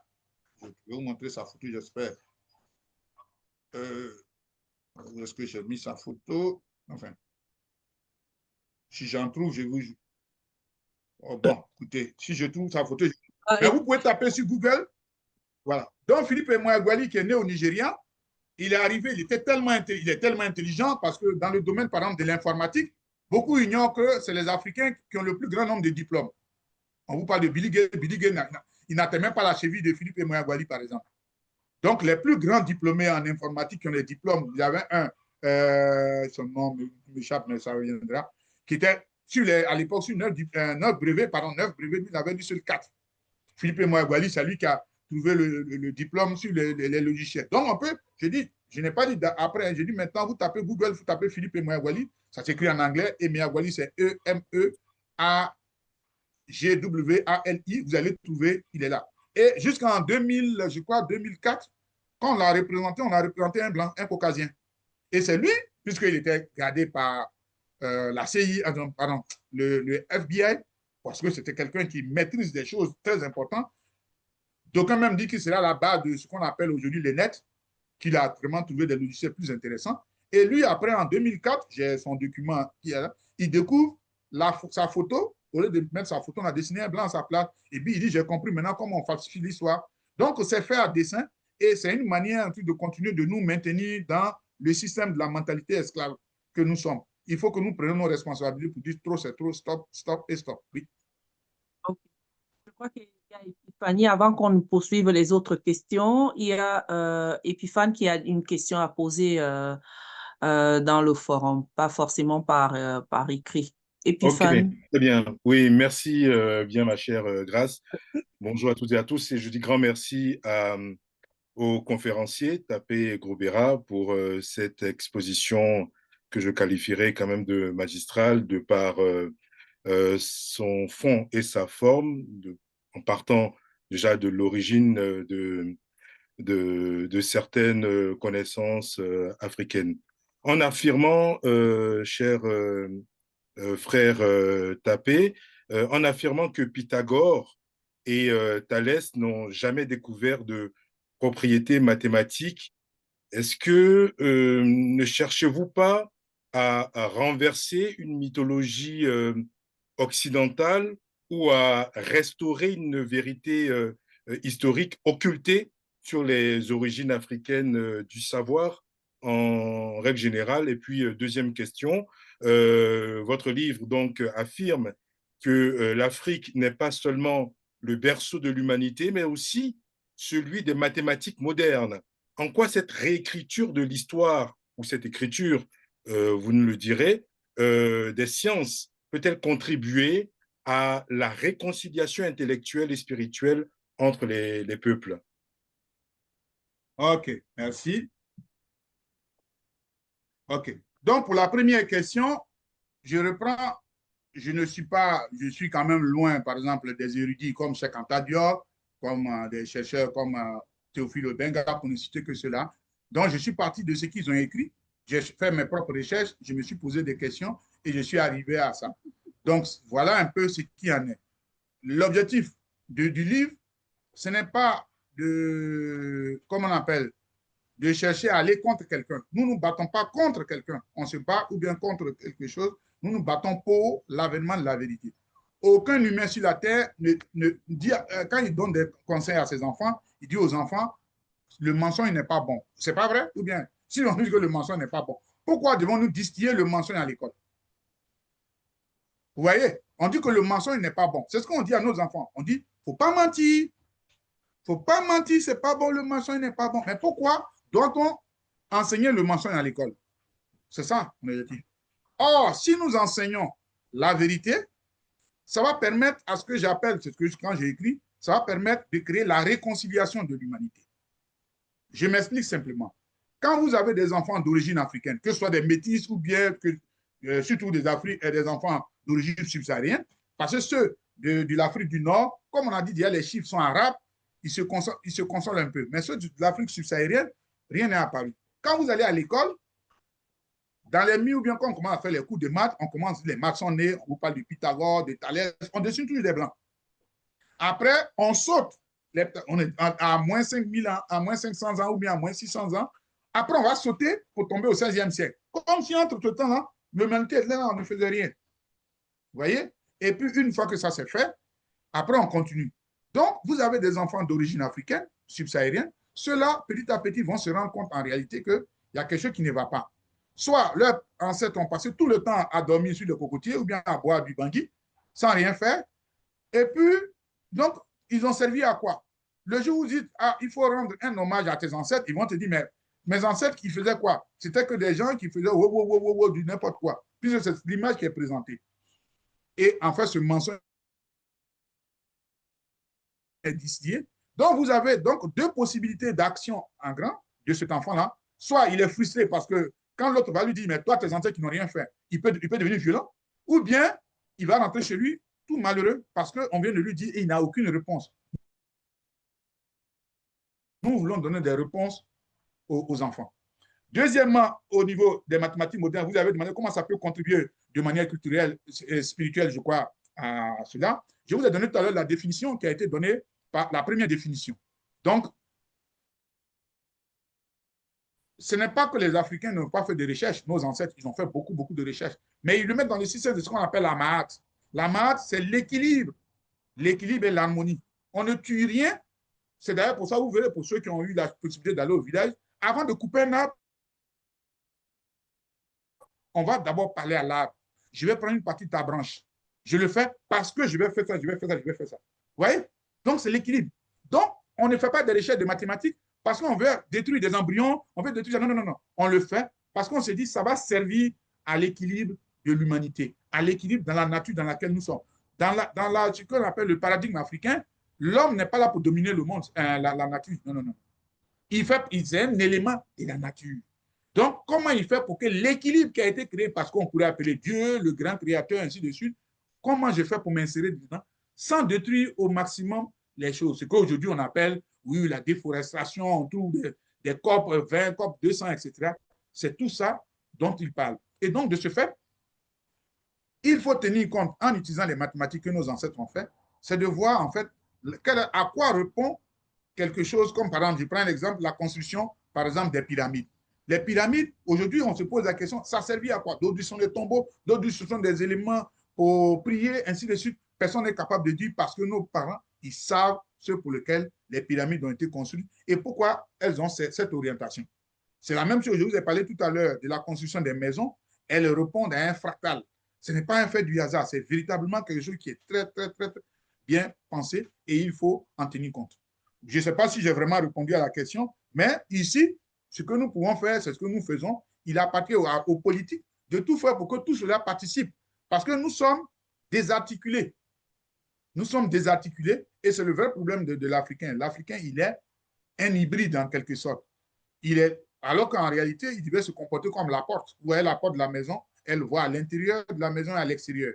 Donc, si nous sommes membres de la diaspora, par exemple, nous voyons à l'intérieur et à l'extérieur, la porte ne dira jamais que l'eau, il y a trop d'odeur dans la maison, mais c'est une image, hein, je sais que vous me comprenez, comme l'odeur de dehors est mauvaise, mais elle fait la synthèse des deux. Donc, nous, il y a des choses qui sont peut-être désuètes, on n'en a plus besoin, mais ces différents éléments-là, il faut véritablement les changer. Par contre, il y a des choses qui sont très bonnes qu'il faut utiliser. Vous voyez, par exemple, le prochain livre qui va sortir à la suite de ça, c'est de parler des algorithmes africains. Vous savez, aujourd'hui, par exemple, pour faire la multiplication bêtement, je ne suis pas l'inventeur, le professeur ne serait qu'à la chercher, mais comme c'est mon domaine, je vais leur donner un peu plus de piment à la chose. Vous avez un enfant, vous lui dites de multiplier 87 par 69, par exemple. Il faut que l'enfant connaisse la table de multiplication par 7, par 8, par 9. Mais s'il ne connaît pas 6, pardon, par 6, par 7, par 8, par 9, s'il ne connaît pas ça, vous avez dit, tu ne vaux rien, tu ne vaux rien. Nos parents ont trouvé une formule tout simple. On peut faire ces multiplications rien qu'en faisant de l'addition. Je dis bien, rien qu'en faisant de l'addition.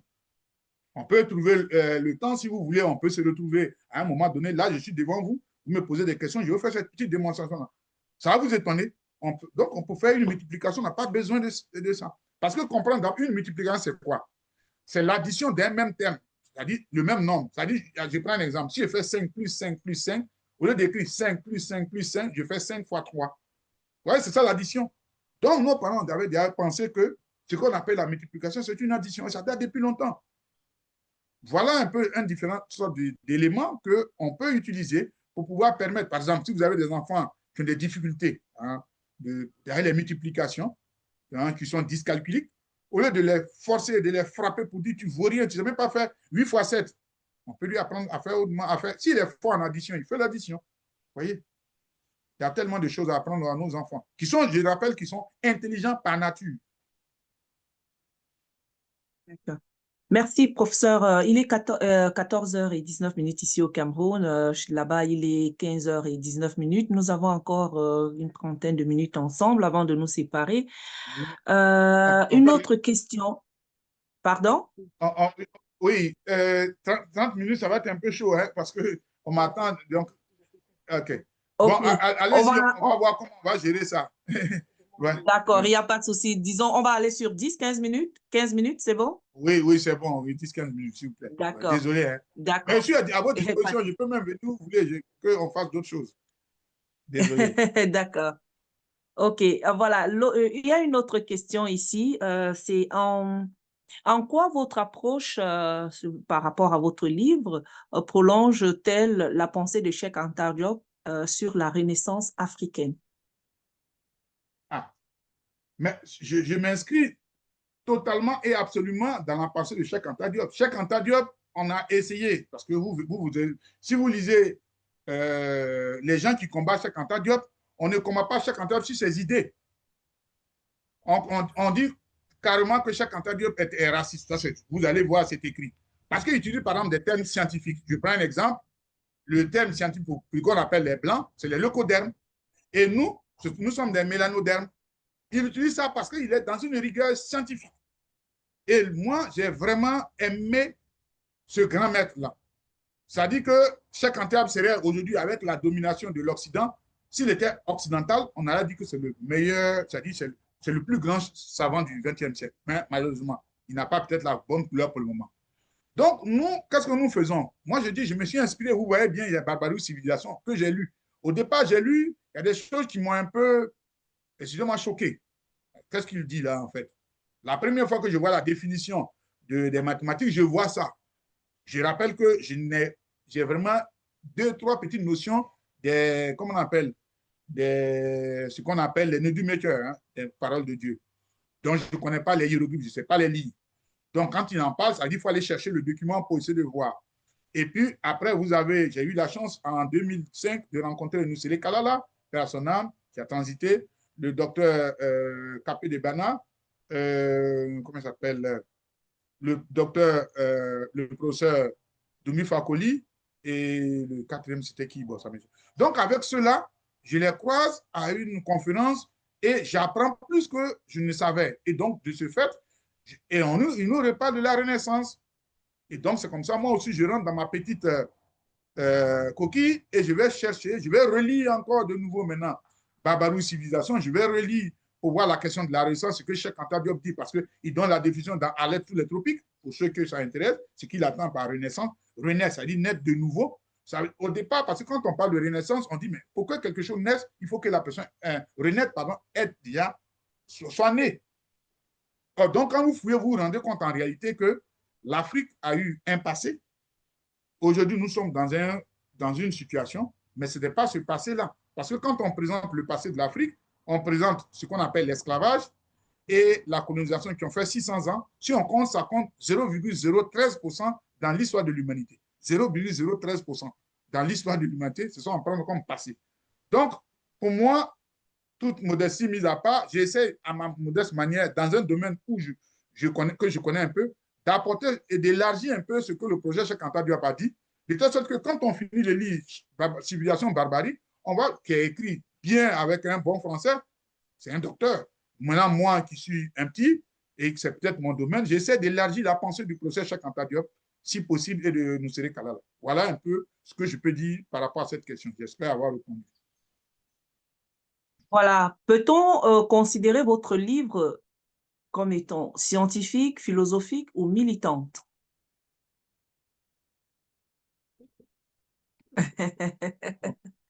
Oui, ben parce que, en fait, ça, vous me placez, excuse-moi, dans une situation d'un paradigme qui n'est peut-être pas ma vision. Parce que, en réalité, c'est comme ça. Quand on fait comme ça, quel est l'objectif? Si on parle de militants, ah oui, c'est normal. Il se bat pour la cause des Noirs. Vous voyez? Si on fait comme ça, Oui. c'est que c'est un autre courant de philosophie. Non, j'ai dit, toute modestie mise à part, c'est ma contribution à l'histoire des mathématiques. Vous avez, par exemple, ce livre de Georges Ifra, qui était un grand professeur de mathématiques, par exemple, hein, qu'il a écrit. Hein, il y a ces 2 tomes, Histoire universelle des chiffres. Mais M. Ifra, qui a fait ce livre qui est sorti en 81, qui a quand même cité Claudia Swavelski, qui parle de Dichango, va par contre citer à la page, j'espère ici, page 113, non, 159, il va citer autre chose, je vais lire, par exemple, nous sommes à la page 158, il dit tout aussi intéressant est cet objet. De quel objet? C'est l'objet qui est là, je vais dire son nom, actuellement conservé au musée d'Aquitaine de Bordeaux, qui a été trouvé il y a quelques décennies. Donc, il date de 19... donc, l'objet qui est là, sa durée date entre 19 000 ans et 12 000 ans. 19 000 et 12 000 ans. Alors que l'os d'Ishango fait au moins 20, au minimum, c'est 20 000 ans. Mais pourtant, il sait que Claude Zawalski l'a cité. Il a cité Zawalski dans son livre. Et Zawalski, dans son livre, a parlé de l'os d'Ishango, dont on parle à l'époque de 25 000 ans. Mais il va s'arranger pour parler de ces entailles-là. Ce n'est rien que ces entailles qui n'apportent rien, parce qu'il n'y a que des entailles. Et lui-même, il fait des hypothèses. Vous voyez, c'est fait à dessein. C'est fait à dessein. Nous, notre objectif, c'est de rétablir la vérité. C'est tout. Moi, je ne suis pas dans un fond de courant de passé, d'activisme ou bien de tel, etc. C'est de réconcilier l'humanité. Comment on réconcilie l'humanité? Aujourd'hui, beaucoup d'entre nous sont souvent des enfants métis. Un enfant métis, est-ce qu'il choisit à gauche ou il choisit à droite? Lui, il choisit tout ce qui est. Mais il ne faut pas qu'il soit d'un côté ou du côté du blanc et qu'il pense que du côté du noir, c'est dans l'obscurité. Il faut prendre les termes. Donc, voilà un peu ce que je tenais à dire et que, voilà, et que vous devez savoir. Sinon, ce n'est pas un thème militant. Vraiment, je vais vous accorder encore peut-être 4 minutes, 2 ou 5 minutes au maximum parce qu'on m'attend, désolé. Hein. Oui. Ouais, écoutez, on va vous laisser vaquer à vos occupations. Merci déjà merci à tous les participants. Merci à vous aussi pour toutes ces explications. Merci de nous donner encore la force dans notre panafricanisme. Merci. Je vais laisser donner la parole au vice-président et puis à la présidente et puis on se sépare. Jean-Louis? Oui, oui, je suis là. OK, Voilà. je voudrais vraiment remercier M. Tapé Grouba. Merci beaucoup pour votre disponibilité. Vous pouvez juste arrêter le partage. Comme ça va enlever votre document à l'écran. En tout cas, vous remercier encore pour toute votre disponibilité, pour ce que vous nous avez partagé aujourd'hui. Voilà, en gros, c'est ce que je voulais dire. Et puis, je vous repasse la parole. Merci beaucoup, Jean-Louis. Ah, pardon. Oui, professeur, allez-y. Non, allez-y. Je pense qu'il m'a dit on vous passe la parole. Allez-y pour votre mot de fin. Voilà, mon mot de fin, c'est, je veux dire que je suis à votre disposition. Je suis ici en Martinique, je finis d'ici là, on retourne le 20, le mardi.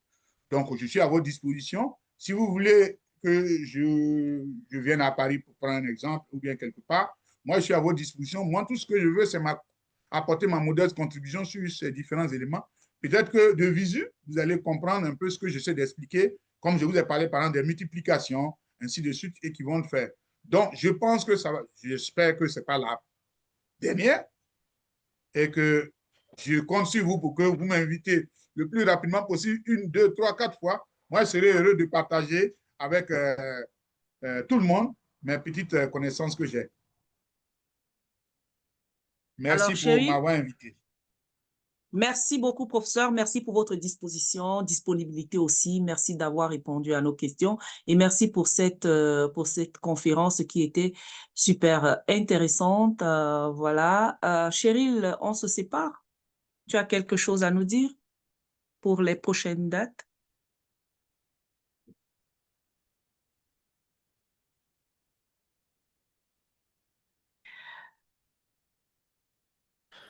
C'est vrai qu'il y a quelqu'un qui dit, j'aurais aimé. Le micro, il y a quelqu'un qui dit quand même ici qu'il aurait aimé que le professeur, il dit quoi? J'aurais aimé que le professeur nous parle un peu de la géométrie sacrée. Peut-être un autre jour, hein, Jean-Louis.